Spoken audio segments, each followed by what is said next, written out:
In the autumn of 1821, 7 travelers entered the town of Dunstable, Massachusetts. None of them would ever leave.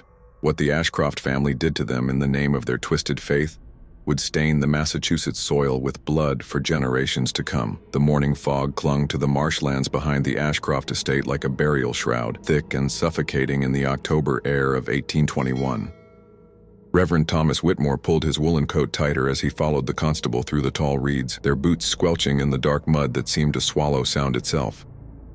"Just ahead, Reverend," whispered Constable Henry Mills, his voice barely audible above the distant call of crows. "Found them yesterday morning when young Samuel was hunting for ducks." Thomas had served as Dunstable's minister for 12 years, had comforted families through plagues and harsh winters, had blessed the dead and buried the damned. But nothing had prepared him for what lay before him in that God-forsaken swamp. 7 bodies, arranged in a perfect circle around a crude stone altar. Each corpse bore identical incisions along the chest and arms, precise, ritualistic cuts that spoke of purpose rather than madness. But it was their faces that made Thomas's stomach lurch. Where eyes should have been, there were only hollow sockets, dark and empty as abandoned wells. "Dear God in heaven," Thomas whispered, crossing himself with trembling fingers. Mills crouched beside the nearest body, a middle-aged man whose travel clothes marked him as a merchant from Boston. "They were all travelers, Reverend, passing through town, staying at the inn. The innkeeper says they checked in but never came down for breakfast." Thomas knelt beside another victim, a young woman whose pale hands still clutched a rosary. The beads were stained with something dark. "Who would do such a thing, Henry? What kind of devil walks among us?" "That's what troubles me most," Mills replied, standing and brushing mud from his knees. "These cuts. They're too clean, too careful. This wasn't done in rage or passion. Someone took their time." The wind picked up, carrying with it the stench of decay and something else, something that reminded Thomas of the incense they burned during communion, but wrong somehow, perverted. He looked toward the imposing silhouette of the Ashcroft mansion in the distance, its tall windows like dark eyes watching them. Bartholomew Ashcroft was the most prominent man in Dunstable, owner of vast tracts of land and a pillar of the community.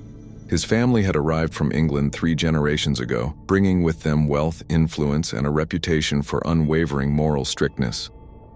They were known for their generous donations to the church and their rigid adherence to what they called the old ways. "Have you spoken to the Ashcrofts?" Thomas asked, though something in his chest already knew the answer would bring no comfort. Mills shook his head. "Bartholomew's been away on business in Salem for the past week. His wife Eleanor says she's seen nothing unusual." But as Thomas stared at the ritualistic arrangement of the bodies, at the precision of the wounds, at the complete absence of the victim's eyes, he couldn't shake the feeling that evil had not visited their quiet town from the outside. It had been living among them all along, hiding behind respectable facades and Sunday prayers. "We need to examine every inch of this property," Thomas said, his voice gaining strength. "And we need to question everyone who might have seen these travelers." As they prepared to leave the marsh, Thomas caught sight of something glinting in the mud near the stone altar. He bent down and retrieved a small silver locket, its surface engraved with an intricate symbol he didn't recognize. A twisted cross surrounded by what looked like thorns or tentacles. Inside the locket was a miniature portrait of a young woman with dark hair and piercing eyes. On the back, in elegant script, was engraved, "Catherine Ashcroft, beloved daughter." Thomas felt his blood run cold. Catherine Ashcroft had died of consumption 2 years ago. He had presided over her funeral himself, had watched as they lowered her coffin into the ground of the church cemetery. So why was her locket lying in the mud beside 7 mutilated corpses? The wind howled through the reeds, and for a moment, Thomas could have sworn he heard whispers in the air, words in a language that predated English, predated even Latin. Words that spoke of hunger, of sacrifice, of a lineage bound not by blood alone, but by something far darker. As they walked back toward town, neither man spoke, but both cast nervous glances over their shoulders. The Ashcroft mansion loomed behind them, its windows now gleaming like silver coins in the pale morning light. And somewhere in those windows, Thomas was certain, someone was watching them leave. The investigation was only beginning, but already Thomas knew they were walking into something that would test not just their courage, but their very souls. The Ashcroft family had secrets, and those secrets had teeth. The Ashcroft mansion stood like a monument to Puritan prosperity, its dark timber frame and imposing stone foundation speaking of wealth accumulated over generations. As Reverend Whitmore approached the front door 3 days after the discovery in the marsh, he noted the intricate carvings that adorned the exterior, symbols that seemed to twist and writhe in his peripheral vision, though they appeared perfectly still when viewed directly. Eleanor Ashcroft received him in the grand parlor, her black mourning dress a stark contrast to the rich mahogany furniture that surrounded them. She was a woman of perhaps 40 years, with sharp features and eyes that seemed to hold depths no Christian soul should possess. "Reverend Whitmore," she said, her voice carrying the cultured tones of old New England aristocracy, "I trust you'll forgive the state of our home. Since dear Catherine's passing, I'm afraid we've not been the most gracious hosts." "Please, Mrs. Ashcroft, think nothing of it," Thomas replied, settling into an ornate chair that seemed to grip him with unusual firmness. "I've come to discuss the unfortunate discovery in the marshlands. I'm sure you understand our need to be thorough." Eleanor's pale hands folded in her lap like praying mantis limbs. "Of course, though I must confess, I'm at a loss as to how I might assist you. Our family has always kept to itself, particularly since our recent loss." "The locket," Thomas said, producing the silver piece from his coat pocket. "We found this among the evidence. It bears your daughter's name." For the briefest moment, something flickered across Eleanor's face. Not surprise, but something that might have been amusement. How curious. Catherine was buried with all her jewelry, as is proper. Perhaps this is some trinket she lost before her illness took hold. "Mrs. Ashcroft," Thomas pressed gently, "the positioning of the bodies, the nature of the wounds, these were not random killings. Someone with knowledge of anatomy, of ritual, was responsible. Someone educated." Eleanor's smile was thin as a blade. "Are you suggesting someone in our family is capable of such horrors, Reverend? We who have donated more to your church than any other family in Dunstable? I'm simply trying to understand." "Understanding," Eleanor interrupted, "is not always a blessing. There are some truths that burden the soul unnecessarily." The room seemed to grow colder, and Thomas noticed that the afternoon light filtering through the windows had taken on an odd greenish cast. On the mantelpiece, a daguerreotype of Catherine Ashcroft stared down at them with eyes that seemed far too alive for a portrait of the dead. "Tell me about your family's history," Thomas said, changing tactics. "The Ashcrofts have been in Dunstable for 3 generations, is that correct?" "My late husband's great-grandfather, Josiah Ashcroft, arrived from the old country in 1745, Eleanor replied, her fingers unconsciously tracing symbols on the arm of her chair. "He was a learned man, versed in the ancient ways of worship. He believed that the New World offered opportunities for purer forms of devotion." Purer forms? The church in England had grown soft, contaminated by politics and compromise. Josiah sought to return to the fundamental truths of faith, to the practices that existed before Rome corrupted the message of salvation. Thomas felt a chill that had nothing to do with the October weather. "What sort of practices?"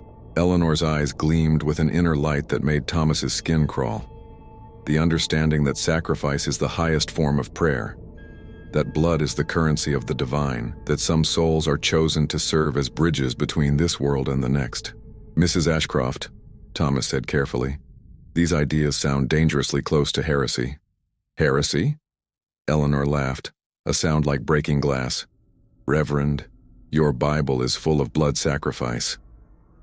Abraham's willingness to offer Isaac, the Passover lamb, the crucifixion itself.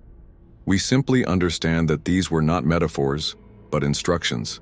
The door to the parlor opened, and Bartholomew Ashcroft entered. He was a tall man with silver hair and the kind of presence that commanded attention without effort. His clothes were expensive but somber, and his eyes held the same unsettling depth as his wife's. "Reverend Whitmore," he said, extending a hand that felt unusually cold. "I apologize for not being available sooner. Business in Salem kept me longer than expected." "Mr. Ashcroft," Thomas replied, noting how the man's grip lingered just a moment too long, "I was just discussing with your wife the unfortunate events in the marsh." "Ah, yes, the travelers." Bartholomew settled into a chair beside his wife, and Thomas noticed how their movements seemed synchronized, almost choreographed. Tragic, really, though I suppose such things are to be expected when strangers wander into places they don't belong. You speak as if they deserved their fate. I speak as a man who understands that this world operates according to laws older than the ones written in your courthouses, Bartholomew replied smoothly. Some boundaries should not be crossed. Some places should not be disturbed. And what of the symbol we found? Thomas asked, sketching the twisted cross from the locket in his notebook. Are you familiar with this design? Both Ashcrofts leaned forward to examine the drawing, and Thomas could have sworn he saw their lips move in silent unison, as if they were reciting some familiar prayer. It's a family crest, Eleanor said finally. Very old. It represents the joining of earthly and divine power. It looks nothing like any Christian symbol I know. Christianity, Bartholomew said with a smile that never reached his eyes, is younger than you think, Reverend.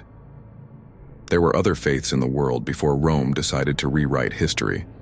Other ways of reaching the divine. Thomas felt the walls of the room pressing in around him. The afternoon light had faded to an unnatural dusk, and the shadows seemed to move independently of their sources. On the mantelpiece, Catherine's portrait appeared to be watching him with increasing intensity. I should go, Thomas said, standing abruptly. Thank you for your time. Of course, Eleanor said, rising gracefully. Though I do hope you'll remember what I said about understanding. Some knowledge is too heavy for mortal shoulders to bear. As Thomas walked toward the door, he noticed a family portrait hanging in the hallway. 4 generations of Ashcrofts standing together in formal poses. But what caught his attention was not the faces, but the hands. Each person in the painting had their fingers positioned in the same strange gesture, forming what looked like that twisted cross symbol. And in the corner of the frame, barely visible unless one looked closely, was a small inscription in what appeared to be Latin. Sanguis nos uni, sanguis nos ducit, blood unites us, blood leads us. Thomas hurried from the mansion, but even as he walked quickly down the tree-lined drive, he could feel eyes upon him. When he turned back for one last look at the house, he saw a figure in white standing in one of the upper windows. A figure that looked remarkably like Catherine Ashcroft, but Catherine had been dead for 2 years. The Dunstable Town Hall basement had been converted into a makeshift morgue, the 7 bodies laid out on rough wooden tables beneath flickering oil lamps. Dr. Samuel Hartwell, the town's physician, worked by candlelight, his instruments gleaming in the dancing flames as he made his preliminary examinations. The precision is remarkable, he murmured to Reverend Whitmore and Constable Mills, who stood nearby trying not to breathe too deeply. These incisions were made by someone with extensive knowledge of human anatomy. See here, he pointed to a series of cuts along one victim's chest. These follow the exact path of major arteries. The person who did this knew exactly where to cut for maximum blood flow. A doctor? Mills asked, his face pale in the lamplight. Possibly, or someone with military experience, perhaps a butcher. Hartwell paused, wiping his hands on a stained cloth. But there's something else. These wounds were made while the victims were still alive. The bleeding patterns indicate their hearts were still beating during the procedure. Thomas felt his stomach lurch. You're saying they were tortured? I'm saying they were drained, Hartwell replied grimly, systematically and efficiently. And the removal of the eyes, that was done with surgical precision as well. Someone wanted them alive and conscious for as long as possible. But why? Mills asked. What kind of monster? Not a monster, came a voice from the basement stairs. A believer. The 3 men turned to see a figure descending into the basement, a woman in her 60s dressed in simple Quaker garb. Her name was Mercy Blackwood, and she was known throughout Dunstable as an herbalist and midwife, though some whispered she possessed knowledge that went far beyond healing. Mercy, Thomas said, surprised. What are you doing here? I came because I knew you'd find them eventually, she replied, approaching the nearest table with an expression of grim familiarity. I've been waiting 30 years for someone to discover what the Ashcrofts really are. The 3 men exchanged glances. What do you mean? Thomas asked. Mercy examined the ritual cuts with the eye of someone who had seen such things before. I was born in this town, Reverend. I've lived here longer than anyone save old Mrs. Pemberton, and I remember things others choose to forget. The Ashcrofts didn't come to Dunstable seeking religious freedom. They came seeking isolation. They needed a place where they could practice their true faith without interference. And what faith is that? Dr. Hartwell asked. Something older than Christianity. Something that feeds on suffering and grows strong from spilled blood. Mercy's voice was steady, but her hands trembled slightly as she spoke. My grandmother told me stories about the old country, about families who made pacts with powers that existed before Christ was born. The Ashcrofts are one of those families. You're speaking of witchcraft, Mills said skeptically. I'm speaking of something far worse than witchcraft, Mercy replied. Witches work with nature, with herbs and spirits and the cycles of the moon. What the Ashcrofts practice is pure corruption, the deliberate inversion of everything sacred. Thomas thought of his conversation with Eleanor Ashcroft, of her words about sacrifice and blood. Tell us what you know. Mercy looked around the basement as if checking for eavesdroppers, then spoke in a voice barely above a whisper. In 1792, there was a family named Morrison who lived on the land that now belongs to the Ashcrofts. Good people, church-going folk with 3 young children. One October night, they simply vanished. Their house was found empty, but there was blood on the walls, drawn symbols that hurt to look at directly. What happened to them? Josiah Ashcroft claimed they had abandoned their property and fled west. He purchased the land from the town selectmen for a fraction of its value, but my grandmother found their bodies in the marsh, arranged in the same pattern as these poor souls. She never reported it. She was too afraid. Afraid of what? Of what she saw when she tried to give them proper burial. The bodies. They moved. Even days after death, they moved. As if something inside them was trying to get out. The basement fell silent except for the hiss and pop of the oil lamps. Dr. Hartwell cleared his throat nervously. That's medically impossible. So is removing someone's eyes with surgical precision while they're still alive, Mercy replied. Yet here we are. Thomas studied the woman's face, noting the genuine terror in her eyes. Why are you telling us this now? Because it's getting worse, Mercy said. The Ashcrofts have been feeding their patron for generations, but something's changed. The disappearances are becoming more frequent, and Catherine's death wasn't from consumption. What do you mean? I was there when she died, Reverend. I was called to help ease her passing, but what I saw in that room... Mercy shuddered. She was speaking in tongues, languages that no human throat should be able to produce, and her eyes, they had turned completely black, as if something else was looking out through them. You think she was possessed? I think she was chosen. The Ashcroft bloodline carries something in it, something that grows stronger with each generation. Catherine was meant to be the next vessel for their family's patron, but her body rejected the inhabitation. She died fighting it. Mills spoke up. If what you're saying is true, then who's next in line? Mercy's face went white. There is no next in line. Catherine was the last of the direct bloodline. Which means... She paused, realization dawning in her eyes. Which means they're going to have to create a new vessel. Someone young, someone pure, someone who can be prepared. Prepared how? Thomas asked, though he dreaded the answer. Through ritual sacrifice, through the consumption of sanctified blood, through the breaking of everything that makes a person human.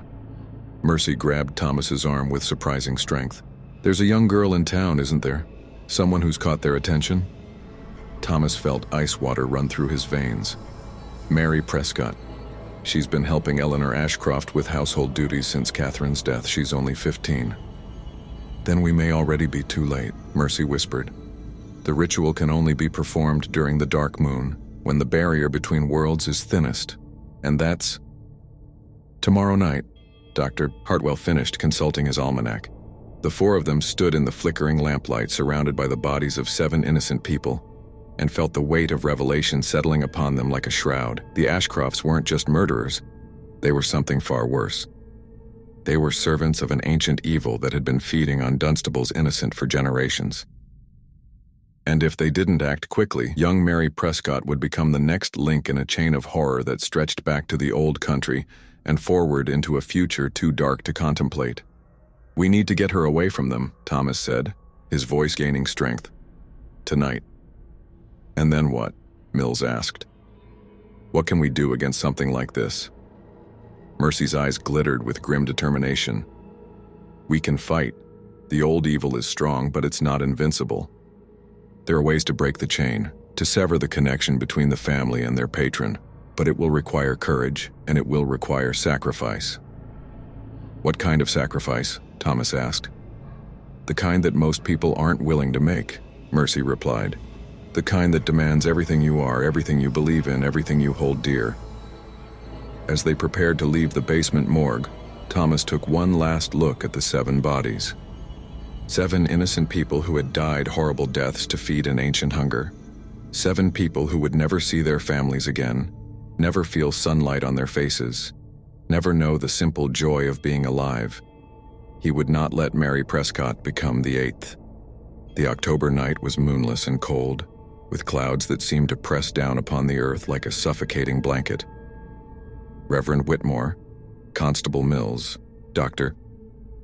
Hartwell and Mercy Blackwood made their way through the darkness toward the Ashcroft estate, their footsteps muffled by the thick carpet of fallen leaves. The ritual will take place in the family crypt, Mercy whispered, as they approached the mansion's grounds. It's beneath the main house built into the foundation.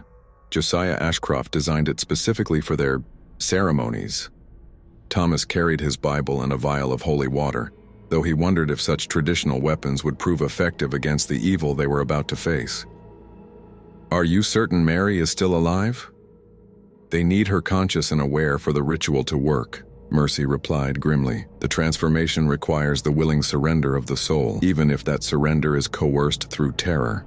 The mansion loomed before them, its windows glowing with an unnatural light that seemed to pulse like a heartbeat. As they crept closer, they could hear sounds from within, not voices, but something that might have been chanting in a language that predated human speech. The cellar entrance is around back, Mercy said, leading them along the shadow of the house. But we must be careful. The Ashcrofts have protections. As if summoned by her words, shapes began to emerge from the darkness around them. At first, Thomas thought they were dogs, but as his eyes adjusted, he realized they were something far worse. The creatures moved on 4 legs, but their proportions were wrong. Too long, too angular, with faces that held disturbing hints of human features. Don't look directly at them, Mercy hissed. They're bound to the property, servants of the family's patron. They can only harm you if you acknowledge their existence. The group pressed forward, averting their eyes from the unnatural guardians that paced alongside them just beyond the edge of vision. The chanting grew louder as they approached the cellar door, and Thomas could make out individual words now. Latin phrases twisted into blasphemous inversions of Christian prayer. Sanguis nos unit, sanguis nos ducit, sanguis nos liberat. Blood unites us, blood leads us, blood frees us. The cellar door stood open, revealing stone steps that descended into a hellish red glow. The sound of Mary's terrified sobbing echoed from below, mixed with Eleanor Ashcroft's voice speaking in that ancient tongue. God preserve us, Dr. Hartwell whispered, crossing himself. God has no power here, Mercy replied. This place has been consecrated to older gods, hungrier gods. We're on our own. They descended the steps into what had once been a wine cellar, but had been transformed into something that belonged in the darkest corners of hell. The walls were covered with symbols carved deep into the stone, symbols that seemed to writhe and shift in the flickering light of black candles arranged in complex patterns. At the center of the chamber stood a stone altar, its surface stained with the blood of countless victims. Mary Prescott lay bound upon it, her white dress torn and her eyes wide with terror. Eleanor Ashcroft stood beside her, holding a curved dagger that gleamed with an oily sheen.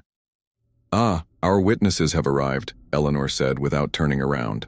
"How thoughtful of you to join us for such a momentous occasion." Bartholomew Ashcroft stepped from the shadows, his formal clothes replaced by a robe of deep red cloth. "Reverend Whitmore, I'm surprised to see you here. I thought you had more sense than to interfere with matters beyond your comprehension." "Release the girl," Thomas said, stepping forward with his Bible raised before him. "In the name of Christ, I command you to release her." Eleanor laughed, a sound like breaking glass echoing through the chamber. "Your Christ has no power here, priest. This place was consecrated to our patron long before your carpenter god was even born." "Who is your patron?" Thomas demanded, though part of him didn't want to know the answer. "Something that existed when the world was young," Bartholomew replied. something that fed on blood and terror when your ancestors were still cowering in caves. We are its servants, its chosen vessels, and through us it tastes the sweetness of mortal fear." Mary whimpered on the altar, and Thomas felt his heart breaking for the girl's terror. "What do you want with her?" "Catherine was supposed to be the next vessel," Eleanor explained, running the blade of her dagger along Mary's arm just deep enough to draw blood. "But she was weak, corrupted by your Christian teachings. She died rather than accept her glorious purpose." "So you need a replacement," Dr. Hartwell said, understanding dawning in his voice. "Not a replacement," Bartholomew corrected. "A transformation. Young Mary here will be reborn as something far greater than human. She will become the bridge between our world and the realm of our patron. Through her, it will finally be able to manifest fully in this reality. And all it requires," Eleanor added, pressing the dagger against Mary's throat, "is the willing surrender of her soul, sealed with the blood of the innocent." "I'll never surrender," Mary gasped, her voice barely audible. "I'll never serve your evil." "Oh, my dear child," Eleanor cooed. "By the time we're finished with you, you'll beg to serve. The human spirit can only endure so much before it breaks completely." Thomas felt rage building within him, not the righteous anger of a minister, but something deeper and more primal. "You're monsters, all of you. We're survivors," Bartholomew replied. "We've found a way to transcend the limitations of mortality, to become something eternal. Your God offers salvation after death. Our patron offers power in life.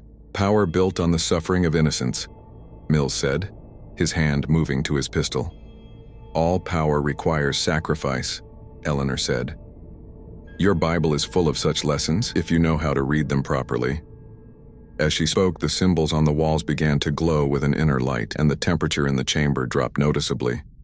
The air itself seemed to thicken, becoming almost difficult to breathe. "It's beginning," Mercy whispered. "The barrier is weakening." "Then we stop it now," Thomas said, stepping forward, but before he could reach the altar, the shadows in the chamber began to move independently of their sources. They flowed like liquid darkness, reaching out with tendrils that grasped at the intruders with almost intelligent purpose. "You cannot stop what has already begun," Eleanor said, raising the dagger above Mary's chest. "The ritual is in motion. The blood will flow, the vessel will be prepared, and our patron will taste freedom once again." Thomas clutched his Bible tighter, feeling the pages grow warm beneath his fingers.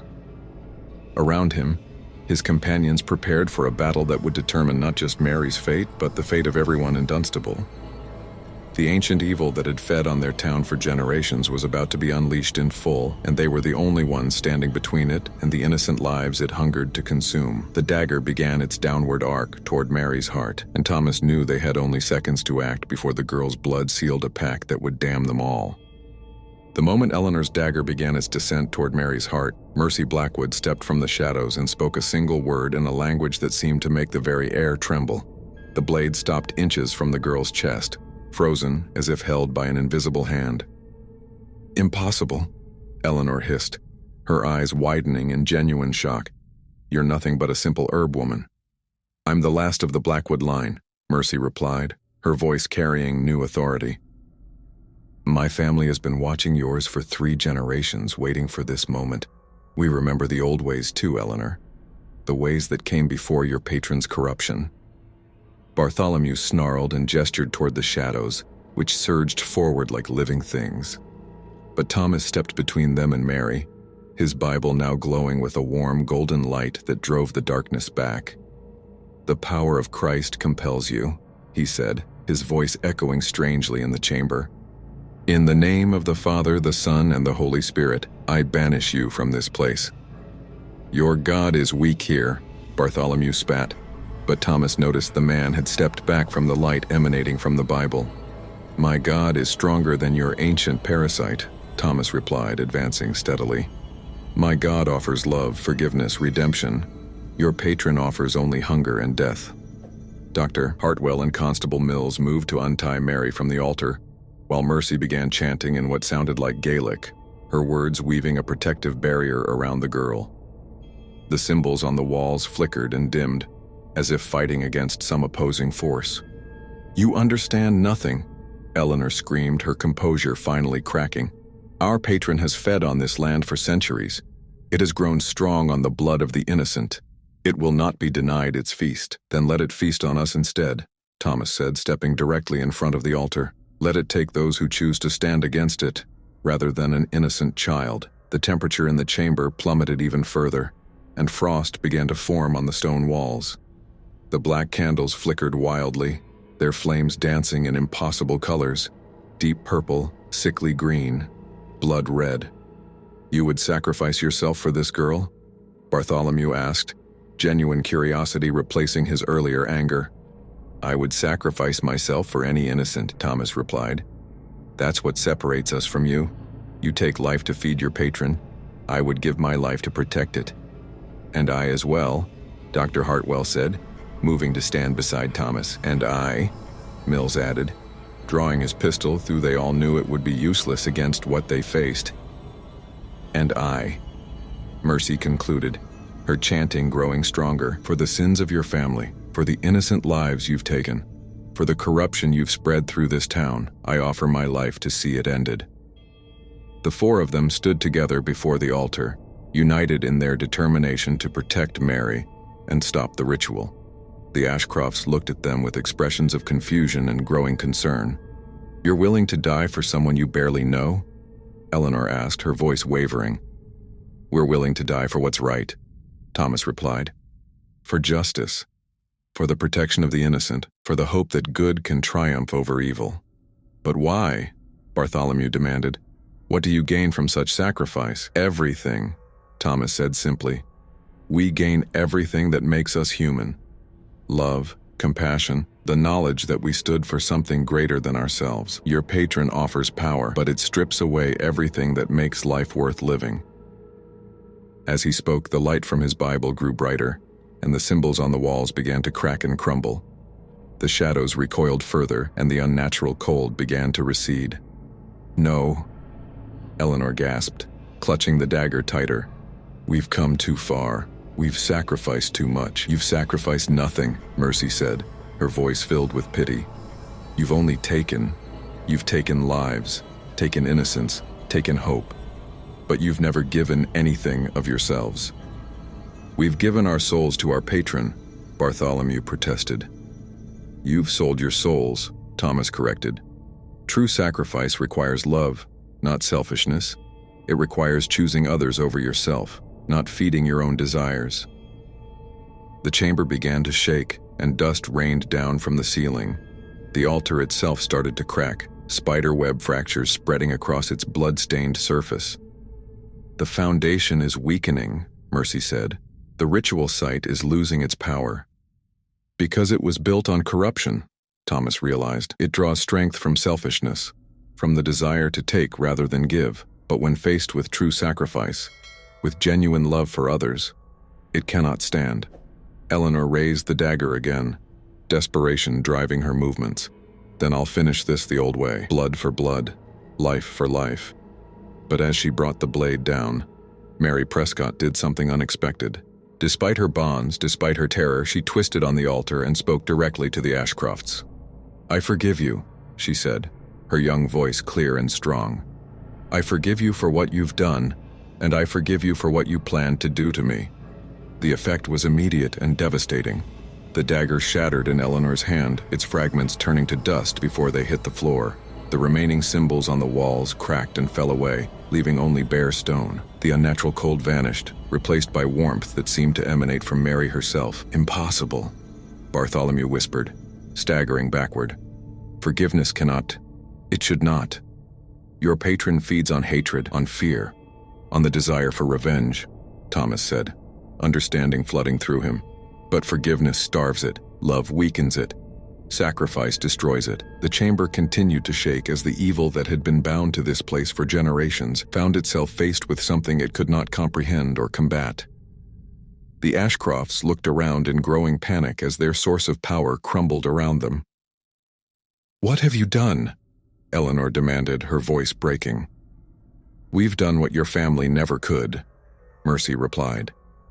"We've chosen love over power, others over ourselves, hope over despair. And now," Thomas added, helping Mary down from the crumbling altar, "we're going to do something else your family never did." We're going to give you the chance to choose differently." The Ashcrofts stared at him in shock. "What do you mean?" Bartholomew asked, his voice hollow. "I mean, you can still choose redemption," Thomas said, extending his hand toward them.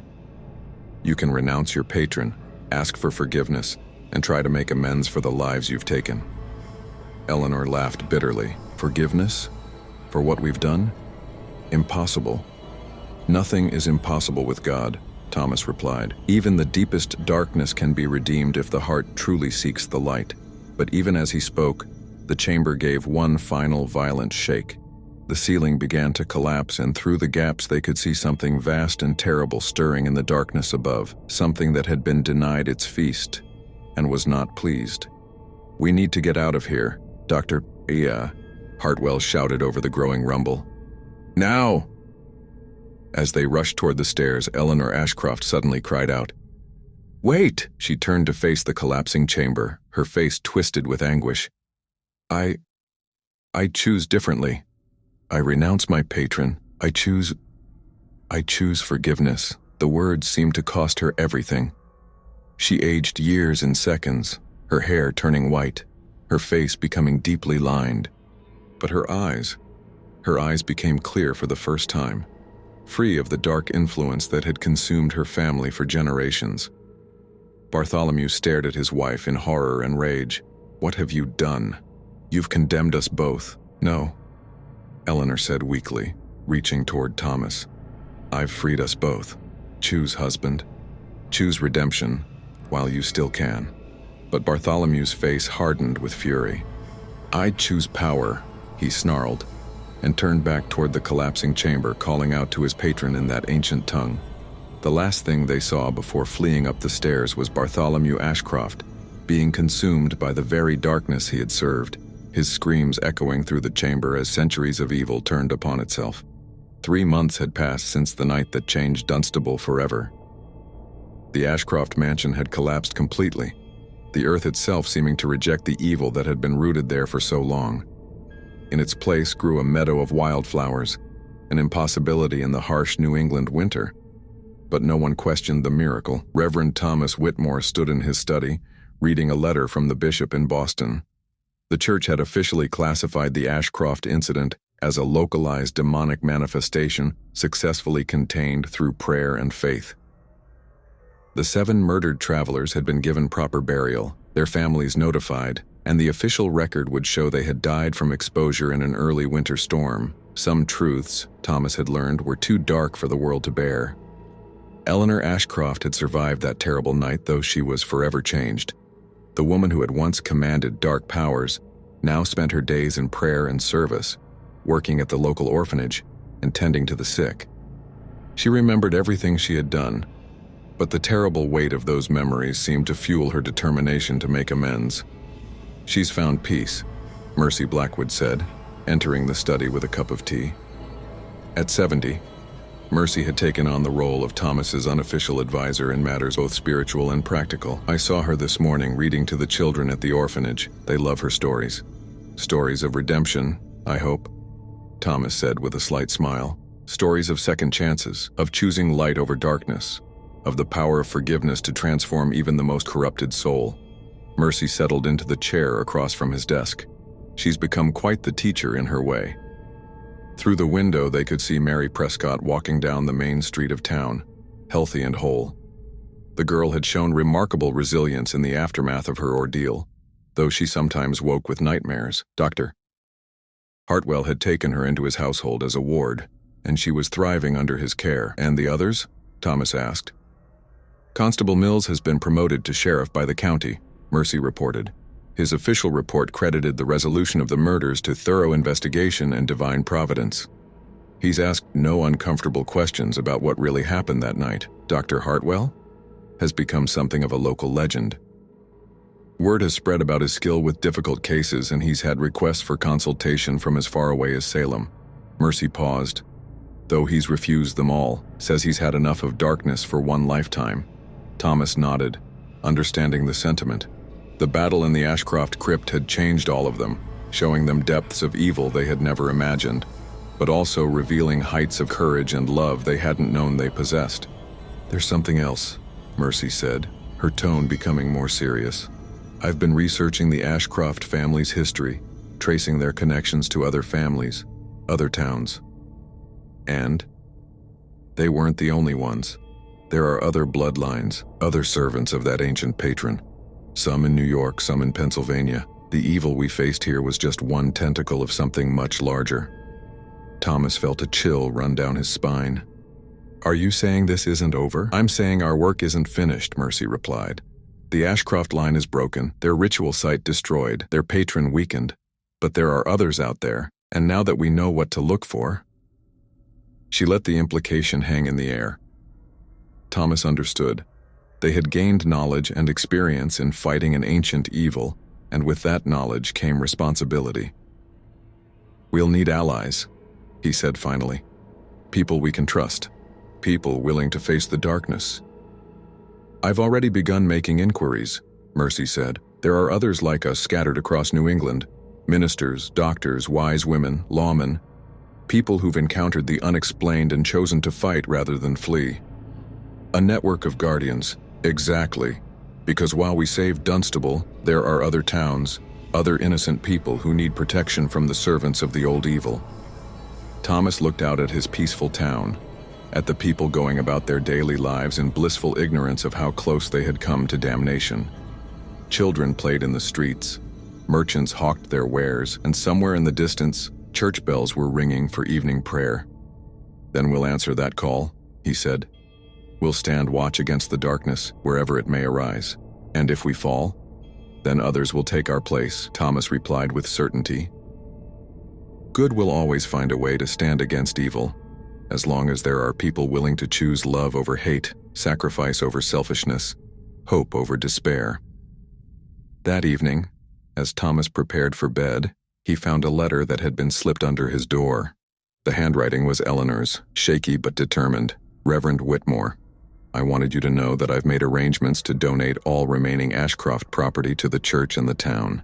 The land will be used for a new school, a place where children can learn and grow in the light rather than the darkness that once claimed that ground. I also wanted to thank you for showing me that redemption was possible, even for someone like me. You could have let me die in that chamber, could have written me off as irredeemably corrupted.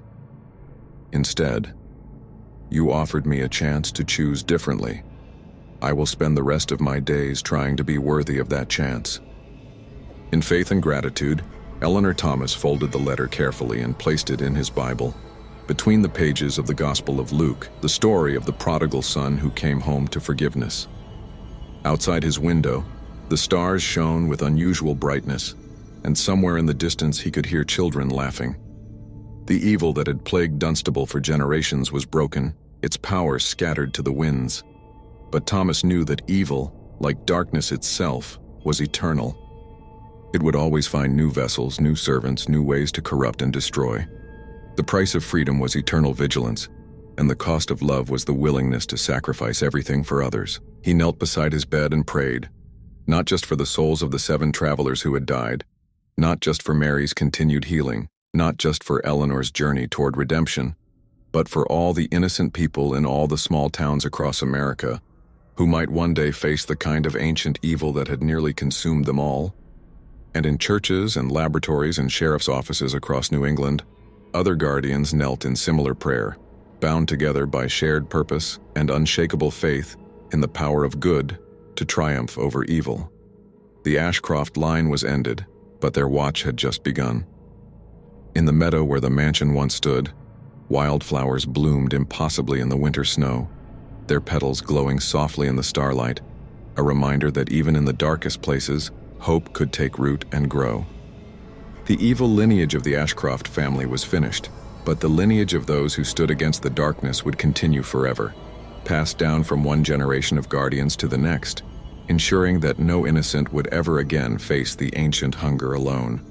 Blood had united the Ashcrofts in evil, but love would unite their enemies in righteousness, and that was a bond that no darkness could ever break.